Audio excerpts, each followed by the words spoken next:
Crime Photographer.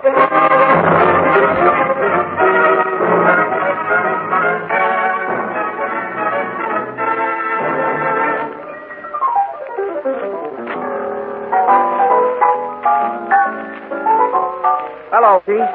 But say, you know, I was asking a guy in here the other night to name me one of the oldest industries in America beginning with the letter G. I can see what you were leading up to. Yeah, but you know, he's been listening to our program, and he says right away, glass making. Right, Ethelbert, it is glass making. And one of the oldest institutions in the industry is Anchor Hawking, the world's largest makers of household glass.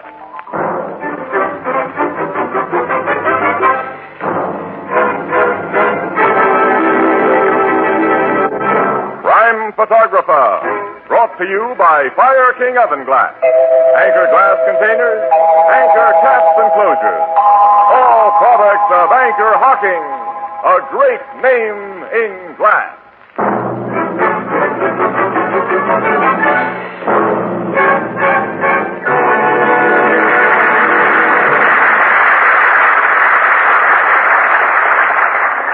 Good evening, ladies and gentlemen. This is Tony Marvin.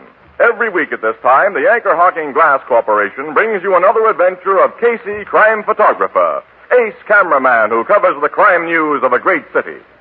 Written by Alonzo Dean Cole, our adventure for tonight, The Duke of Skid Row.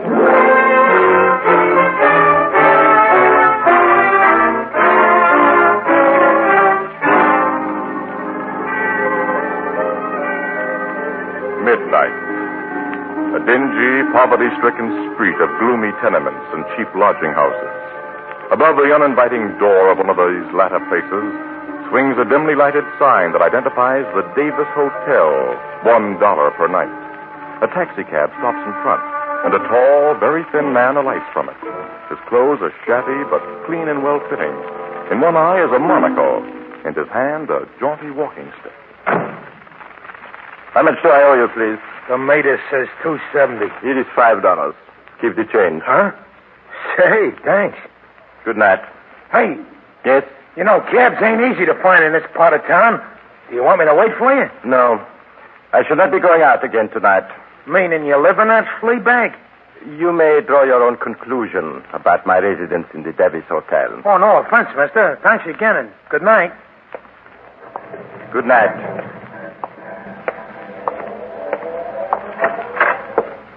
Hello, Duke. Good evening, Davis. I was standing at the window when you get out of that cab.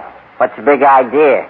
I do not understand. Cab rides cost dough. You owe me over a week's rent. Oh, that little matter. The sum of my indebtedness to you is how much? $5 for last week, and you're 2 days into this one. Here is $20.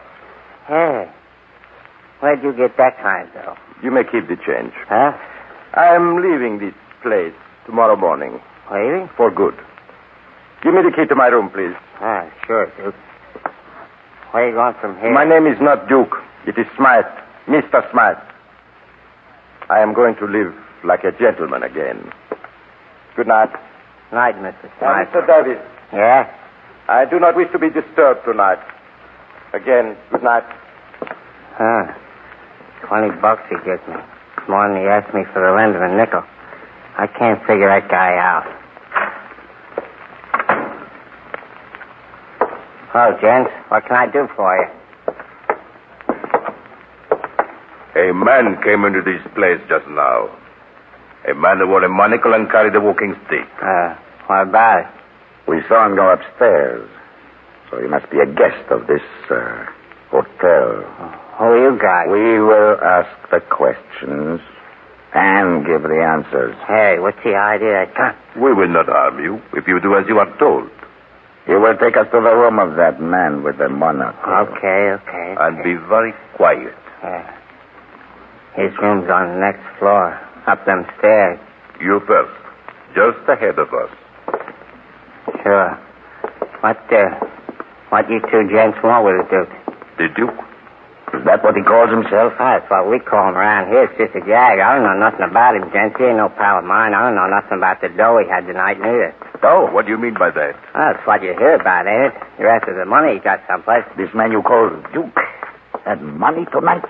I only saw $20, sir, but he gave me the idea. Mon frère. Yes, Never mind.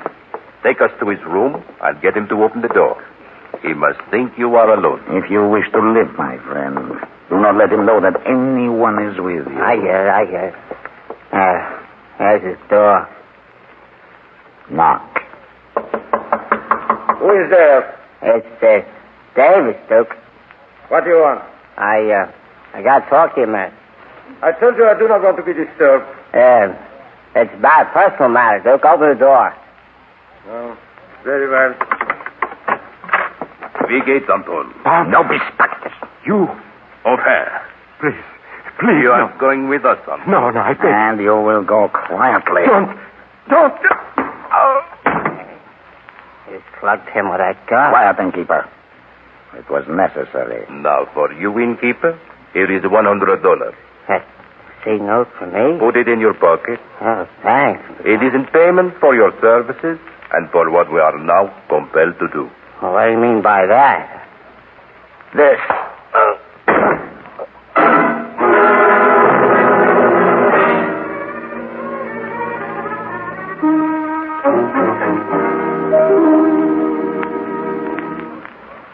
Well, Captain Logan, that conk on the head was the last thing I knew till I come to.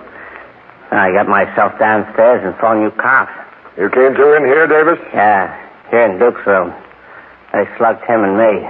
Duke and them two guys were gone, also the Duke's suitcase and everything he had in this room. Just like I told precincts cops to get here ahead of you, Captain. Davis, what name was the Duke registered under here? Smith, John Smith. Now tell me all you know about this Duke, Davis. He checked in about 2 months ago. I figured him for one of them European refugees who run out of dough. During the last couple of weeks, he run completely out of it. He hung me up for his room and getting his only meals at the mission soup kitchen. You say he acted like a guy who once had plenty. Yeah, not just plenty dough. He acted like a Duke in the movies. That's how we gave him his name. He used big words and spoke a lot of languages. Now, what nationality do you think he was? No one could dope that. He never said. You're going to be a big help to me. And the two men who came here for him were foreigners, you say? Well, they give out in a foreign language a couple of times, but I didn't get any of it. I only parley good American. Well, come on down to headquarters with me. You may find their pictures in our file. Okay. You take charge here, Sergeant. Yes, Captain. All right, what's that? Just getting a picture of you, mister. You too, Logan. So you're here, Casey. Yeah. Annie and I have been getting the yarn from the precinct cops who got here first. We were just going to start upstairs for a get-together with you. You learned anything new, Captain? If you got the story from the precinct guys, Miss Williams, you got all of it. Oh, but what do you think about it? How can I know what to think yet? I haven't anything to work on, and I won't have until I can learn more about this Duke and the guys who took him out of here. Their descriptions have already gone out. Naturally. The precinct guys got that on the radio and teletype first thing. I'm taking Davis to headquarters now to look at pictures. Wait, Captain, that's my fault. The sergeant will handle it, Davis. Hello? Miss Williams and I will follow your car to headquarters, Logan. Okay, Casey. Yeah. Now, let's go. Captain, wait. What is it, Sergeant? Second precinct on the phone, sir. One of their men has found the Duke. Found the Duke. The description fits all right, and the guy is dead. I'll talk to second precinct. Hello, Captain Logan speaking. Where is the body found? Hanged. Underneath the dock. Casey. This is getting interesting, Annie. Say that again. He'd been tortured before he was hanged, huh? Very interesting, Casey. I'll be right over. Goodbye. Seems you've just learned more about the Duke and the guys who snatched him, Logan. Yeah. Or have I?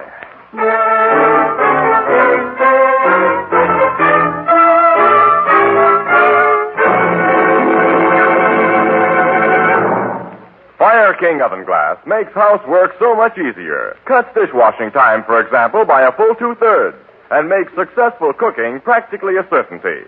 In fact, Fire King has so many points to recommend it that sometimes we overlook one of the most important facts about it, and that is cost.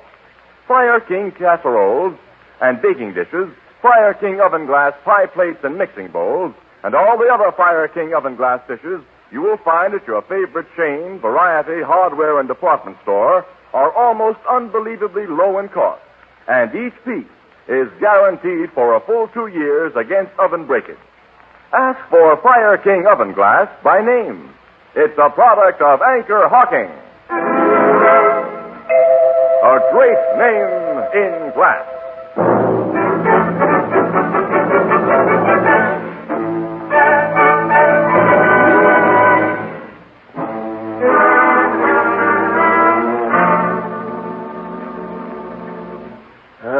Come into my office. Thanks, Captain. You better sit down, Annie. Still look a little unsteady. I am. What that poor guy must have gone through before they strung him up. A sweet pair of killers did that job. And I still haven't a single lead to him. Logan, you sent Davis down here to look at pictures. Davis didn't find the kidnapper's pictures or one of the Duke either. Of course, your guys are trying to find the cab driver who dropped the Duke at his hotel tonight. Sure, they've been checking the hack stand since Davis told his story, but that'll probably take some time. Well, that driver can tell you where the Duke got into his cab, which may help you find out where he got his sudden wealth tonight. That money must have been the motive for the murder. Come in. We found that cab driver, Captain. The one who drove that Duke guy to Skid Row tonight. Oh, that's fast work, boys. Bring him in. Yes, sir. In here, fella. Okay. My name's Pincus, Captain. Milton Pincus. Hack license 100-208. Sit down, Pincus. Thanks. Your cops have told me what you want to know, so I won't waste your time or mine. The skinny guy with the cane and the one-window eyeglass I took to that joint on Skid Row, I picked him up on a call. A telephone call? That's right, a phone call which tells me to come to 300 Summit Road, which is Mr. Matthew Brinsley's residence. Huh? What? Matthew Brinsley? Yes, sir. So I go there, rings the doorbell, the butler says to wait a minute, and then the skinny guy with the eyeglass comes out and gets into my hack. He came out of the Brinsley mansion? Yeah, but he didn't look to me as if he had two dimes to rub together. And when he told me the place where he wanted to The go... Davis Hotel? That's the joint.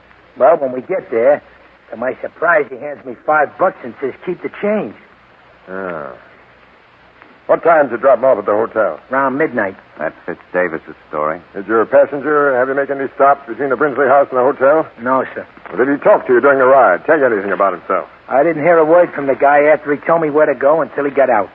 Now, when your fare got out at the Davis Hotel, did you see anyone on the street who might have been watching him, waiting for him to show up? Yeah, I noticed two guys standing in the doorway across the street. Yeah? Yeah, but I didn't pay them no attention. The only thing on my mind was to get out of that lousy neighborhood where there was no business for cabs. You drove away immediately, huh? Yep.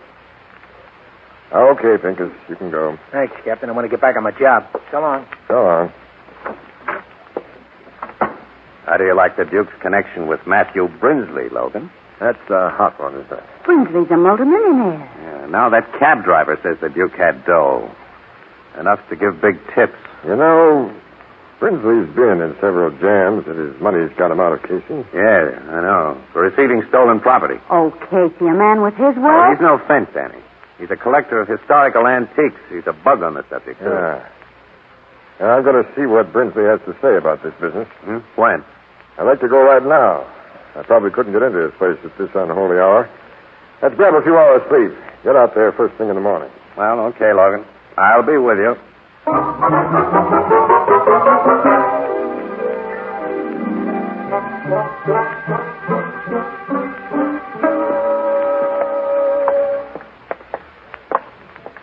Quite a joint, this Brinsley mansion, Casey. Yeah, I'll say.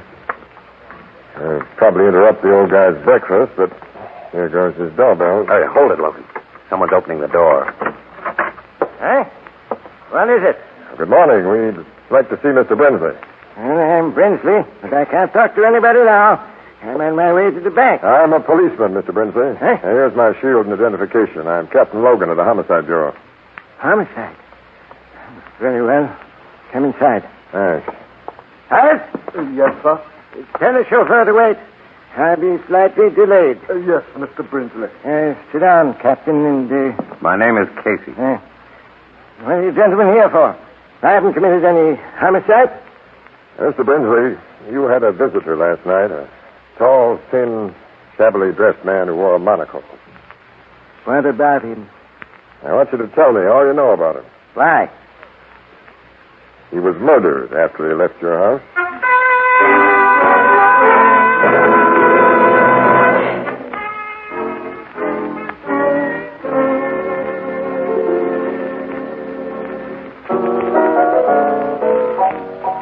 No, I haven't seen him, Mrs. Wheelbreaker. Huh? Oh, yeah, I get it. Yeah, sure, Mrs. Wheelbreaker. Oh, dear. These women. Here's your drinks, Casey, Miss Williams. Thanks, Ethelbert. I was hoping you'd show up pretty soon. So it was just a heart attack that killed the old guy, Casey. He wasn't murdered. No, Brinsley's death was a perfectly natural one, Ethelbert. Oh, not altogether, Casey. From what you told me, the shock of hearing about the Duke brought on the attack. Yeah. At first, I figured the Duke sold something to Brinsley. Some antique he'd stolen, maybe. Yes, but Logan hasn't been able to find anything that Brinsley might have bought from the Duke. And as Brinsley wasn't out of his house after the Duke left it last night... There wasn't nothing in that leather bag Brinsley took into his study? No, nothing but some very legitimate bonds. That's what he was taking to the bank, Yeah, apparently. Uh-huh. The way that old guy hung onto his bag, even after his heart began to kick up. And he insisted on going into his study alone, and he closed the door. He was in there long enough to have taken something out of the bag and hidden it away. Logan searched, you think? Oh, sure. Desk drawers and places like that. He looked for a safe in the room, and there wasn't any. Oh, Casey, if he should find something Brinsley bought from the Duke, it still wouldn't solve the Duke's murder. Annie, I've got a hunch it would. Well, now, I don't see how. I think those two well-dressed foreigners who went to the hotel for the Duke were looking for the thing he sold to Brinsley. And I think if they believed that they could still get their mitts on it, they just might... Say, Annie. What? Logan said he was going to the Brinsley house again. He ought to be there about now. Let's you and me go there and join him.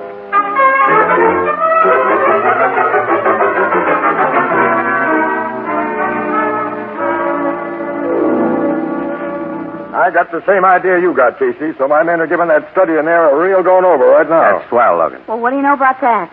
Isn't it often that you two have the same big ideas at the same time? Well, it's merely coincidental. I had a first-class basis for mine, Miss Williams, not one of Casey's hunches. Oh, what do you mean? Well, I checked with Brinsley's bank, and they told me that 2 days ago he withdrew $30,000 in cash. Now, they record serial numbers when dough is passed out in chunks like that, and the $20 bill the Duke gave Davis last night has one of those numbers. Brinsley must have bought something from the Duke. What could he have paid the Duke $30,000 for? Captain Logan, Yeah, Sergeant? we found something. Let's see. Come on, Annie. There, Captain. That big leather chair. What? Wait till I show you. I'm used to trick hiding places, but this is one of the neatest I've run into. Look, when you press these 3 ornamental nails at the same time... The seat rises. There's a big cavity underneath. What's that thing in it? It looks to me like one of those gimmicks the King of Spades wears on his head. Casey, it's a crown. It's a gold crown. Yeah, it's not much of a crown. It's gold, but there are no jewels on it. I was just saying to myself, Captain, why hide that thing? It ain't worth more than $100. It's probably worth $100,000, Sarge. Huh? It's old and antique. Can't you see that? That crown would have fitted nicely in Brinsley's little bag, Logan. He may have thought you knew the Duke had sold it to him, that you'd search for it. So he took it out of the bag and put it in that trick chair before his heart gave out. I know all that, Casey, but now, how will that thing lead us to the killers? Well, Logan, the good old power of the press can lead them to us. What do you mean? Now, look. The only metal in this chair are the nails and coil springs. And when that crown gets back under the seat, it'll show up nicely in an X-ray picture. X-ray picture? Yeah. That the Morning Express will be carrying in all its editions tomorrow. With a nice story that you'll write, Annie. Well, okay, but what'll I write? An invitation to the death house.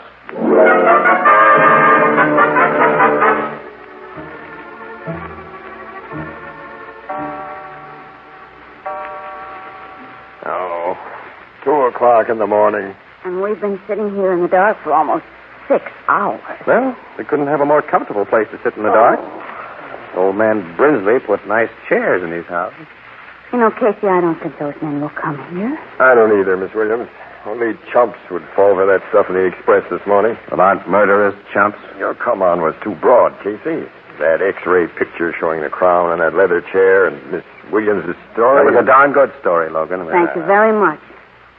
I gave a reasonable explanation for that picture. I explained that the police, in looking for clues, had to take X-ray shots of almost everything in the house. Because Brinsley's executors wouldn't let the police tear things apart or remove anything from the house. You made it sound very logical, Annie. I played up the crown shown inside that chair as a big mystery to the cops. No. Well, naturally, I didn't say that it was a trick chair that you'd been able to open. And I gave a reasonable explanation for everything else, and I'll come on, too. For the house being empty of servants tonight, And for... Well, the real come-on outside of that picture was the truth she wrote about the Duke's connection with Brinsley. The Duke undoubtedly told his murderers about that connection under torture, Logan. Ann's story will clinch it. I hope you're right. But... Quiet. Yeah, I hear. Somebody's moving toward the study. I think someone's taken advantage of that rear window we left open, Logan. We'll soon see. There he is. With a flashlight. He won't be able to see us behind this screen. There's only one guy. Hey, Logan, he's making for that leather chair. He's slashing the seat with a knife, isn't he? Logan, he's got the crown. That's enough. Stick up your hands. What? We've been waiting for you, mister. You're under arrest for murder.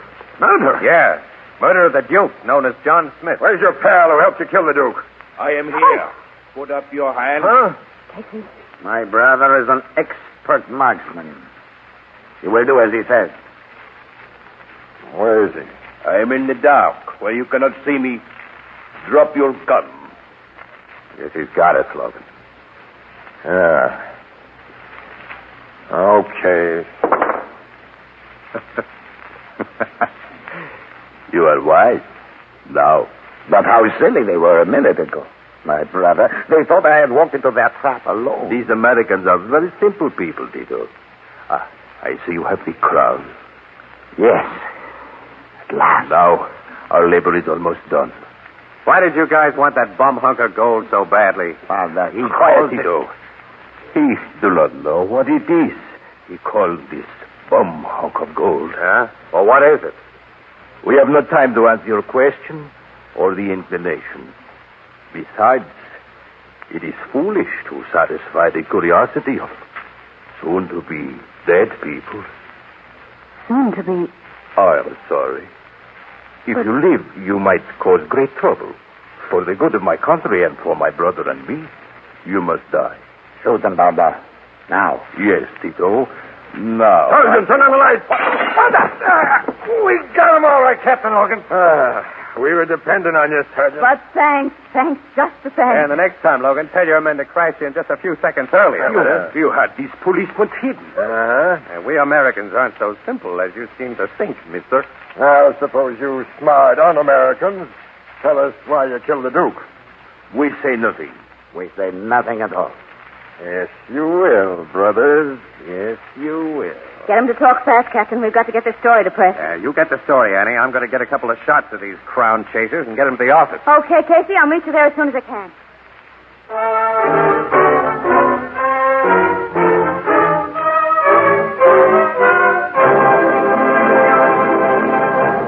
The traditional harvest moon is more than a month away, but already throughout America, most of the golden harvest of fruits and vegetables has been garnered, packed away for your use in the months to come. Now, the finest of these food products come to you in clean, sterile, crystal clear glass containers, and for a very good reason. The glass container lets you see exactly what you buy before you buy it, and the glass container protects the natural flesh flavor of its contents. A very large number of these finer products of field and orchard, of range and sea, come to you in crystal clear anchor glass containers sealed with tamper-proof anchor caps. Products of Anchor Hawking. A great name in glass.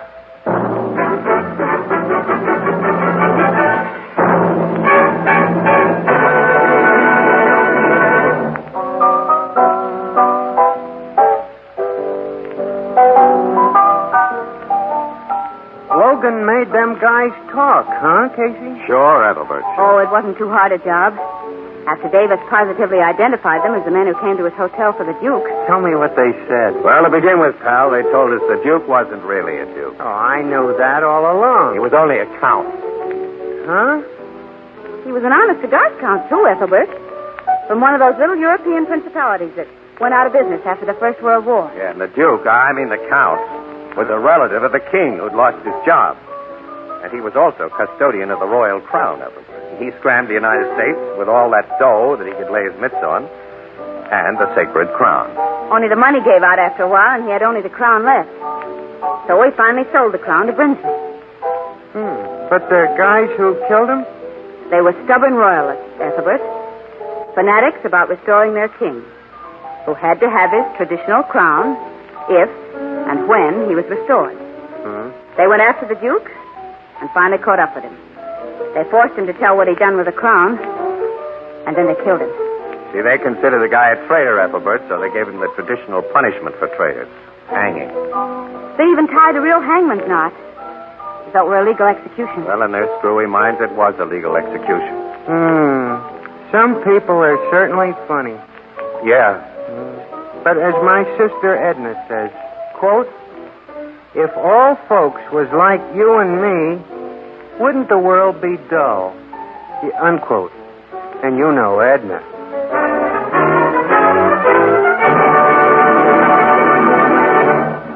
Crime Photographer is directed by John Dietz and stars Dot Cotsworth as Casey. It is written by Alonzo Dean Cole and is based on the fictional character of Casey created by George Harmon Coxe. If you're inconvenienced by returning beer and ale bottles, here's good news. Anchor Hocking has pioneered a new kind of bottle, so inexpensive that it requires no deposit. It will shortly be released for civilian use. Watch for it. The more convenient Anchor Glass one-way, no-deposit bottle. A product of Anchor Hocking. A great name in glass.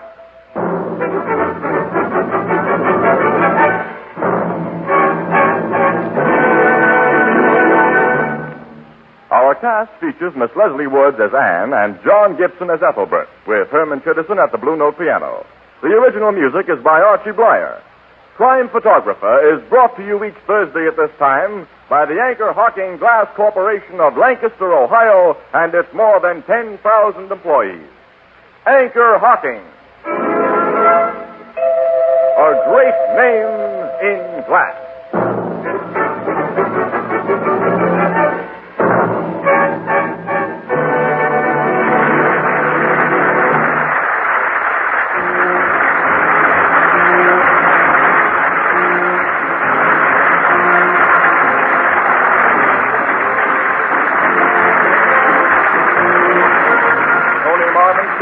This is CBS, the Columbia Broadcasting System.